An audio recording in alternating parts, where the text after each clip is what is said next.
Psychologist TV.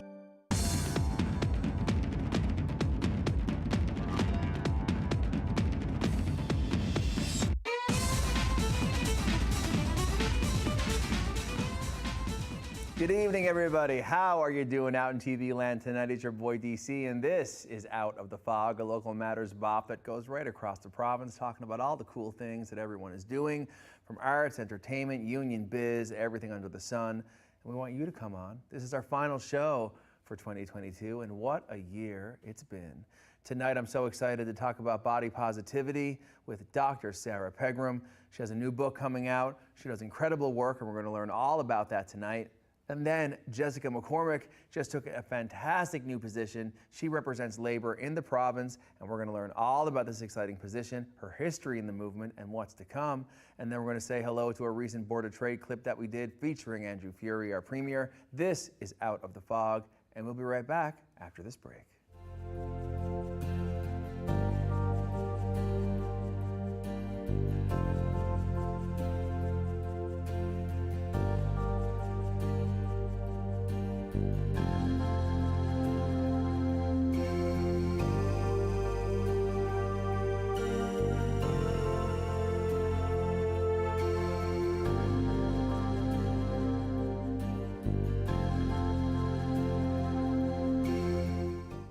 Welcome back, everybody. This is Out of the Fog, and I am joined by the one and only Dr. Sarah Pegrum. Sarah, how are you doing? How's it going? I'm doing good. Well, you're looking great, and let me tell you. Thank you. Did you know that there'd be a teal couch moment happening with the hairstyle? I'm going the camouflage mode. I know. It's like you're a floating head. Exactly. Yeah, with no hair. So great, and it's your first time being on the show? It is, it is. Now, I know that you are so passionate about the work that you do. Have you ever been on a TV show talking about it? No, it's slightly terrifying, to be honest. Well, it's just me and you. They're not out there. They're not there. They don't exist. They don't exist. So I want to ask you, you know, the work that you do, so incredible, so needed. What led you into the type of work, and why do you tell everybody viewing at home the type of work that you do? Okay, so the type of work that I do is I'm a psychologist, but I've come to work mainly in eating disorders and body image. And more recently, my work has been guided by sort of the conversations that I've been having with my clients, but also people in general. And what I've noticed is how people feel about their bodies is really impacting how they go about their lives. So it's not just people with eating disorders who have these struggles. Lots of people, when they get up in the morning, they try the clothes on, they look in the mirror, they're just like, ugh. And that can lead to them being like, okay, well, I'm not going to do that now, or I'm going to hold back from doing it, or just feeling miserable all day. So I was watching people holding back, and these are people who are absolutely incredible, you know, some of the most creative people, some of the most intelligent people, just some of the most caring people, and they're holding back because of how they're feeling about their body. And I'm like, this is so sad, and we're all missing out. Like, they're missing out because they're disconnected from what's important to them. And we're missing out as well because we don't get to see them, and we don't get to connect with all these gifts that they have to give the world. So right, and so well said. And I guess we could only assume that this is a situation that is more and growing in what you see in your work than it might have been years ago. Maybe I'm wrong. What do you think? No, you're spot on. So it's definitely growing, and it's largely based to it's related to weight-based stigma and weight-based discrimination, which, unlike other forms of discrimination that we're seeing decrease, not as quickly as we'd like, weight-based discrimination is actually on the increase. So we're seeing lots and lots of people being treated differently because of their weight. So people are making comments, they're experiencing just different treatment, and of course that leads to them thinking about their body and viewing other people's bodies and making judgments and stuff like that. So it really turns the volume up on how people feel about their body and that negative judgment, and then the impact that has on their actions. Wow. You would think in a world where creating space and being woke to the sensitivities of others are on the rise in terms of conversation in the woke sections of the room, it's disappointing to hear that the increase in folks feeling shamed over weight-related issues is on the rise. I'm disappointed, and I'm surprised to hear that, to be honest. Yeah, I'm surprised as well. Like, I'm kind of disappointed and surprised. I see hope in those other areas though, sure. because I'm like, if we can make inroads in some of these other areas that have been so entrenched in our culture, maybe we can learn and grow from that, and that will help, again, transfer over to this area as well, so that hopefully in years to come, we won't have to worry about all these different forms of discrimination, including weight-based discrimination. I wonder if the rise in these weight-related discriminations are related to social media. I mean, I don't wonder. I feel it's a thing. It can definitely play a role, and a lot of the content on social media, it's very appearance focused, and there's a lot of filters and everything. So again, there's this whole sense of these are the right way to look and these are the wrong way to look, and also then you've got all the trolling online as well. So when people see some of those interactions online, that makes them shrink away again, because it's like, if I put myself out there and I put a photo out there and I'm not fitting the ideal, someone's going to comment, someone's going to say something, so I'm just going to not do that, because I don't want to be seen, because if I get seen, I'm going to get judged, and that's going to feel awful. We shrink often so much to fit into what we think is acceptable to other people. Yeah, yeah. When it comes to many of your clients and the people you have deep relationships with, where is the light? Where are we going to make things better? And what are you doing to help that? I think it's a couple of levels. So at an individual level, it's about kind of finding what's important and reconnecting with that, of working out what's important to you and what's meaningful to you, and trying to connect with that regardless of where your weight is. So rather than being like, I can't do that until I lose weight, it's, frick that, I'm going to do it right now. I'm going to put myself out there, and yes, it's going to be hard, and there's going to be times where I'm going to feel self-conscious, but I don't want to put my life on hold, waiting for the moment, waiting for when my body will be okay to do the things I want to do. So there's work needing to be done at an individual level, but then these problems are a product of society. So it's not really fair to be like the individual has to change when it's really a societal problem. So the focus needs to be on society and changing a lot of the messages that we have in society, particularly around the body of, this body is the ideal, this is the not ideal, this is good, this is bad.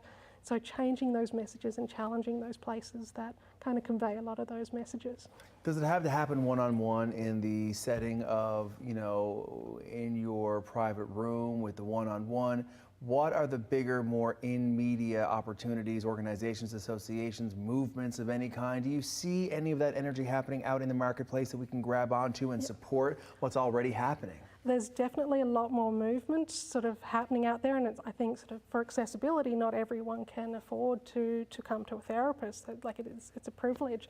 So I think there needs to be more of a kind of grassroots, and as much as social media kind of gets the bad rap of playing a role in contributing to body image issues, it's also playing a role in helping people out of them. You're right. So there's a health at every size movement, and that's and body positivity movement, body acceptance movement, following all of those kinds of movements online, on the social media.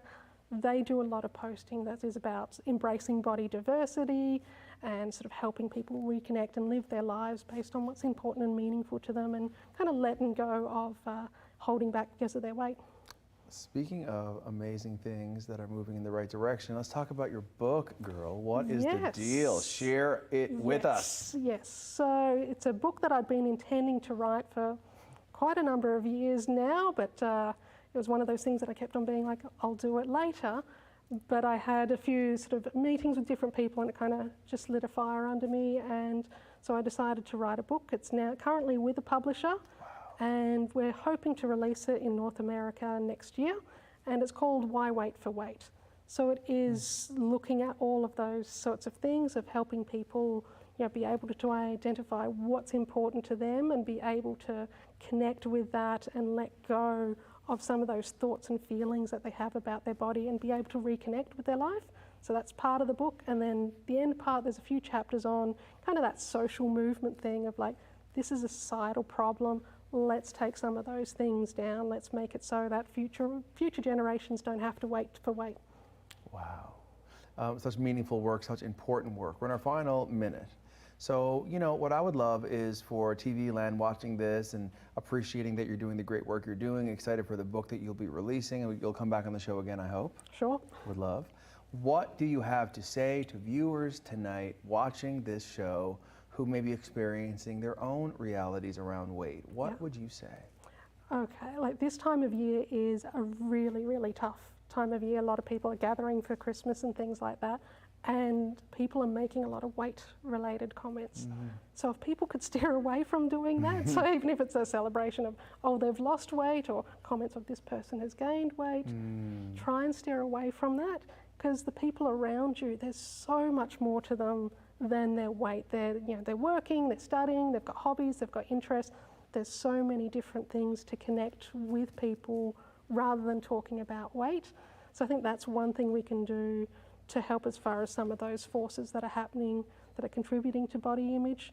But for those people who are having their own struggles around how they feel about their body, it might be taking some time to think about what's important to you and what you want the holiday season to be about, and then taking a moment going and thinking, is there some small step that I can take towards that, regardless of where my weight is?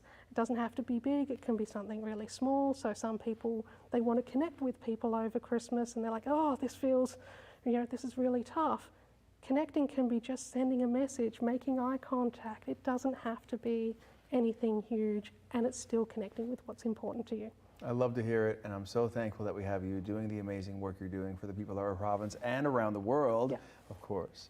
And the book is coming out soon. We're going to stay tuned for it. Yeah. Thank you so much. Will you come back? Will do. I can't wait. Thank you. Guys, Dr. Sarah Pegrum, she's doing amazing work. Don't wait for weight. It's the book. We'll have her back on when it comes out. This is Out of the Fog, and we'll be right back after this break.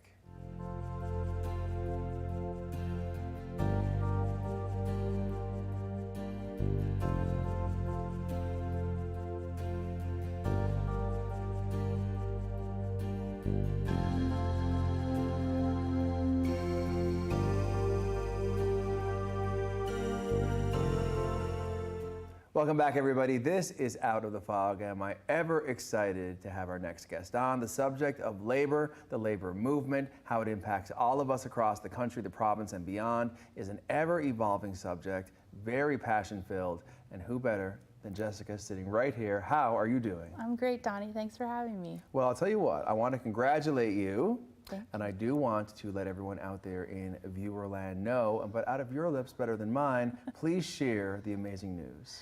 Well, I'm very excited to say that I was just recently elected as president of the Newfoundland and Labrador Federation of Labor, going to be representing 70,000 unionized workers in the province, and I'm so excited about it. That's so incredible.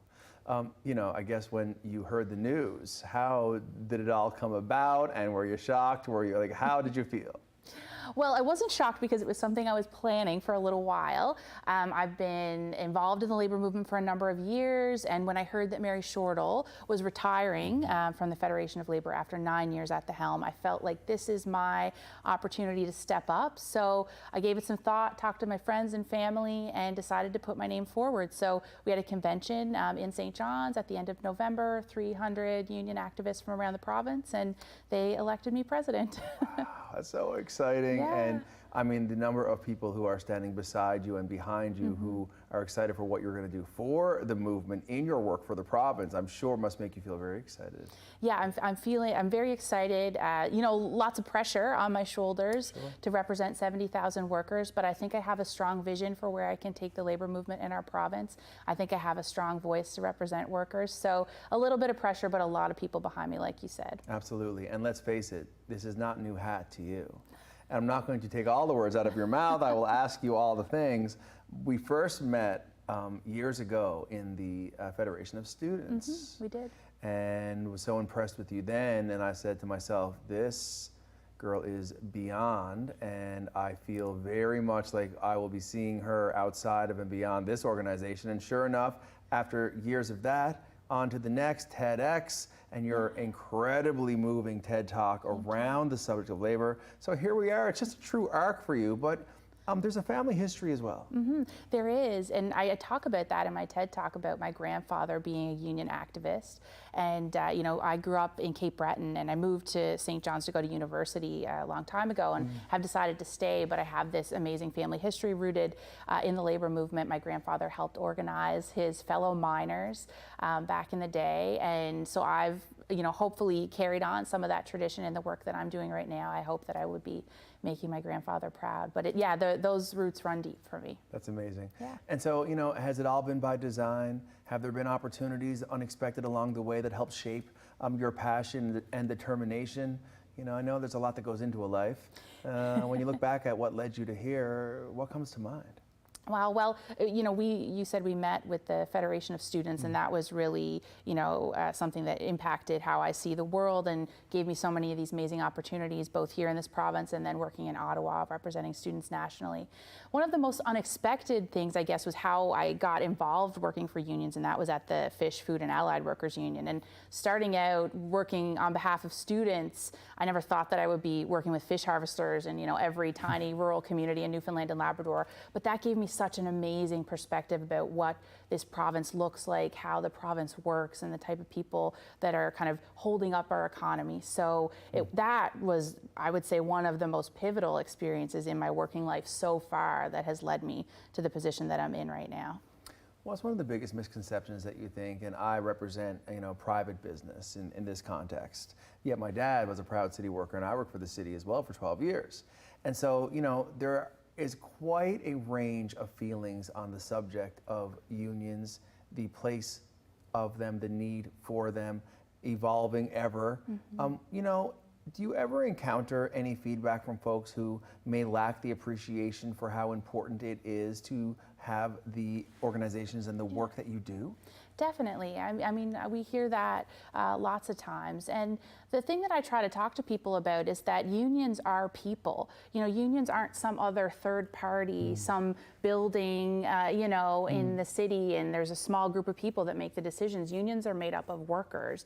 And if you want to change your working conditions, if you want to make a difference in your life in some way, it's the people that have to come together to make that happen. So if you're unhappy with how things work in your union or in your workplace, then getting together with a group of people and saying, like, we have the power collectively together to make that change. That's what I like to try to talk to people about when they think of unions, because they think of them as, you know, big bad unions coming in to try to make things more difficult for an employer. And I don't think that's how things have to be. We don't have to work that way, and we can come together and find ways to work together to make everybody's lives better. And that's the vision of the labor movement that I see as being successful in this province and beyond. I love that. And you tapped right into what I'd been thinking about just now, which is, you know, when it comes to vision, what is that for you? And is it as simply put as what you just said? Because it truly feels right when I hear what you're saying. Is there anything more complex? Do you think that, you know, when you said yes to this position that you're like, I want to do X, Y, and Z? Well, I think that we need to see the leadership in our unions and all organizations and government for that matter. Sure. But, you know, for me, it's with unions. We have to see representation that reflects the people that we represent. And, you know, the leadership that we've had over the years, really strong union leaders, but we haven't had a lot of young people or young women or members of the 2S LGBTQ community or racialized workers and workers, Indigenous workers. So I want to try to change that in the labor movement to be more representative of those voices that haven't felt seen and heard in unions for a number of years. And so that's where I'm taking my role and how I want to bring the labor movement, at least in Newfoundland and Labrador, into the future, is by representing those voices that we don't hear enough from in the leadership structures of our unions. I couldn't agree more, and I do appreciate that so much. And I think it is up to us to continue to evolve every aspect of life, from small business to unions and beyond, to make it more equitable and fair and diversely included for everybody. And are you finding so far in your work, I mean, it's a new announcement, but again, you are already in the trenches. Yeah. So what impacts are you already zooming in on? What's the topic of the day that has you the most excited?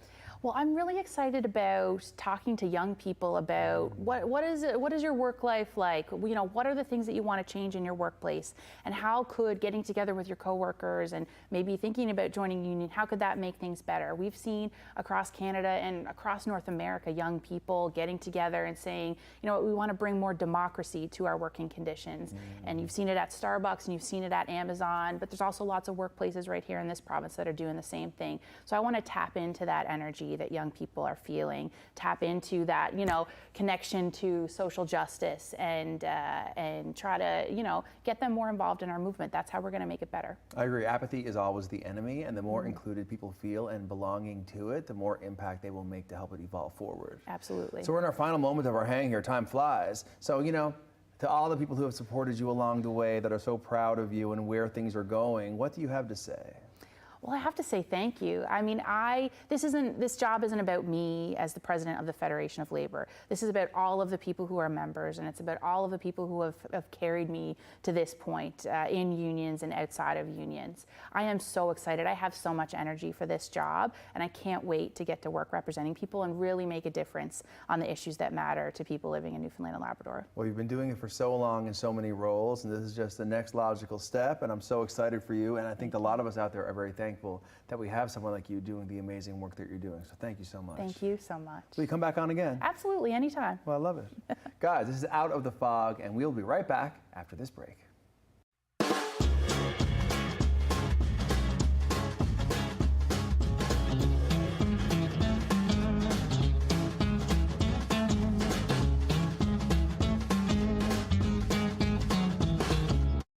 Welcome back, everybody, to Out of the Fog. Well, just maybe a month or so ago, we tucked on up to an event that the St. John's Board of Trade held, featuring our Premier, Andrew Furey, and we're going to cut to that right now to show you how it all went down. Well, thank you all for welcoming me here today. I've long believed that the St. John's Board of Trade is the province's economic barometer. The work you do helps guide businesses of all sizes and really from all across Newfoundland and Labrador, not just the capital city. You inspire growth. You help write the first lines of many success stories for Newfoundland and Labrador. You encourage and mentor entrepreneurship, and you inject positivity in a time and place when it is much, much needed. My friends, many opinion pieces from naysayers over the years have been scripted with the first paragraph mainly concentrating on this province's obituary. Too much debt to recover. Too much needed to make a difference. Too far gone to change. I know that we have all tolerated this talk and met it with a traditional Newfoundland smile. A smile that says, you just don't know this place. You don't know what we are capable of here. You have no idea that we have a history of surviving and, most importantly, thriving across our province. Never count Newfoundland and Labrador as down or out. A prime example of this is our oil industry. Just 2 years ago, when I took office, they said it was done. Oil was at about $20 a barrel. The West White Rose expansion was halted. There were questions about the continued viability of Hibernia drilling. The Terra Nova was brought ashore with no certainty it would ever produce another drop. I stood on the front steps of the Confederation building and looked into the eyes of the women and men who have built and sustained this industry, used the industry to feed their families, to put their kids in sports activities, to educate them. The people who built a life here on this vibrant and important industry. And at that time, we vowed that we would get it back. And we did. West White Rose, Terra Nova, and Hibernia are all chugging along. And we helped get the massive Beta Nor project another step closer to reality. We understand the need for other forms of energy, but the reality of the situation is that the world still needs oil, and ours is the right fit for the right moment. It has some of the lowest emissions in the world and doesn't need pipelines to be delivered. We fought for it, and it is back. The energy sector, of course, is full of momentum.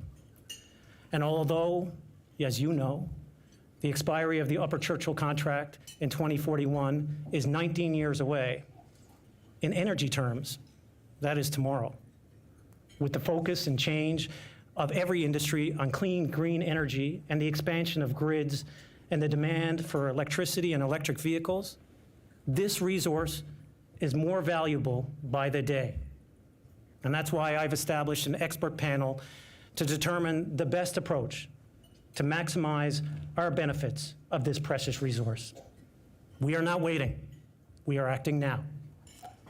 When I look around this room, I see nothing but fighters, change makers. For businesses across the province, I know that the last few years have been especially tough. Trust me, they haven't been that easy in government either.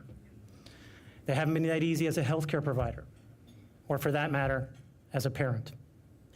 After weathering the pandemic, today you face staffing issues, wage demands, inflationary pressures, and many more concerns just to keep your lights on. Now, you have been there for our province when we needed you the most. And we have been there for you. And today, I promise you, we will continue to be there for you. Now, these days across the country and around the world, there has been a heavy focus on our healthcare system. Staffing concerns that are happening here across the country and everywhere we look. The post-pandemic era, amplified by the war in Europe, sent costs through the roof. Your government is hard at work addressing all of these concerns. And we must remain positive that that change is happening all around us. In this room, you are the change makers, because it is happening. The momentum is there. There was momentum at work right throughout Newfoundland and Labrador. An energy source we have an abundance of, positive energy, resilience, strength, and hope. I'm here today to promise you that I will do my part, and I know that you will do the same. Thank you very much.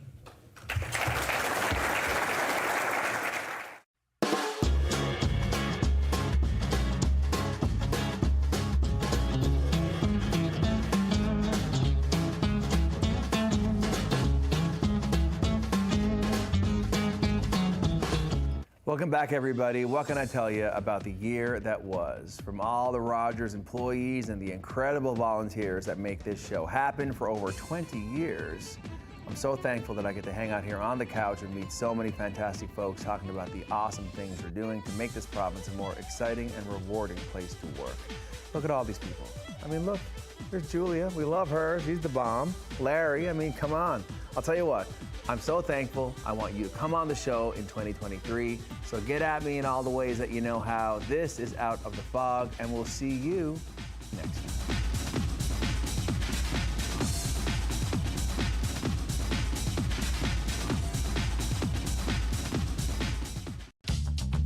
This program is brought to you by Ignite TV. Now you're in command. Visit Rogers.com for more details.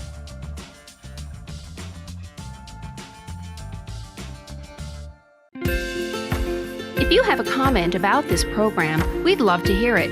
Email or call us, or send us your feedback through social media. When an impaired driver killed my brother DJ, some people used the A word. They called it an accident, but it wasn't.